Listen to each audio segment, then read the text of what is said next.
ముఖ్యకర్త మన గ్రామ సర్పంచ్ రూపా లక్ష్మణ్ కుమార్ గారికి ప్రత్యేక ధన్యవాదాలు తెలియజేసుకుంటూ నా రిక్వెస్ట్ ఏంటంటే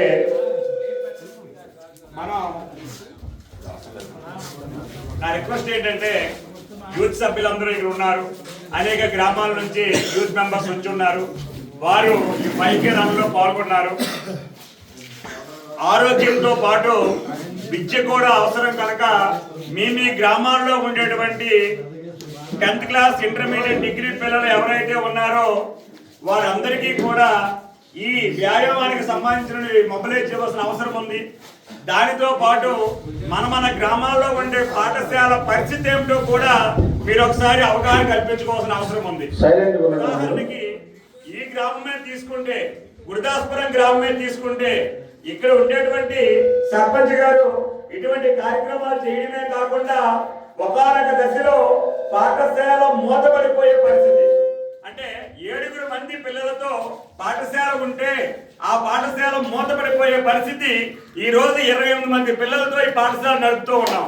దానికి గ్రామంలో ఉండే అందరి సభ్యులతో పాటు ఎడ్యుకేషన్ కమిటీ అయితేనేమి, గ్రామ పెద్దలైతేనేమి, యువకులైతేనేమి అందరూ సహకారం అందించి ఈ పాఠశాల నిలబెట్టుకున్నాం. నా రిక్వెస్ట్ ఒకటే, ఇప్పుడు మనం యూత్ సభ్యులందరూ మన దగ్గర ఉన్నారు, చూస్తుంటే చాలా హ్యాపీగా ఉంది.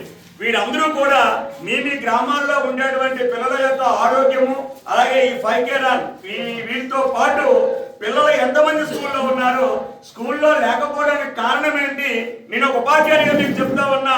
ఒకవేళ ఉపాధ్యాయుడు తప్పుంటే తప్పనిసరిగా ఉపాధ్యాయులు నిలదీసి ఆ పాఠశాలని మనం నిలబెట్టుకోవడానికి ప్రయత్నం మీరు చేయాలని ఒక ఉపాధ్యాయుని నేను కోరుతూ, ఈ గ్రామాన్ని ఆదర్శంగా తీసుకోవాలని, ఇటువంటి గ్రామంలో ఉండేటువంటి యూత్ని, పెద్దల్ని, సర్పంచ్ అందరినీ ఆదర్శంగా తీసుకొని పాఠశాలను మనం నడిపించుకోవాలని. ఒకసారి పాఠశాల పోతే మరి పాఠశాల వచ్చే పరిస్థితి ఉండదు కనుక, లేకపోతే చరిత్రలో చెప్పుకున్నప్పుడు ఒకానొక కాలంలో మన గ్రామంలో ప్రభుత్వ పాఠశాల ఉండేది అని మన పుస్తకాల్లో చదువుకోని పరిస్థితి ఉంటుంది కనుక, అటువంటి పరిస్థితి రాకుండా యూత్ మెంబర్స్ అందరూ కూడా సహాయ సహకారాలు అందించి దీన్ని మీరు కోఆపరేట్ చేస్తారని నేను కోరుతూ సెలవు తీసుకుంటున్నాను. Thank you.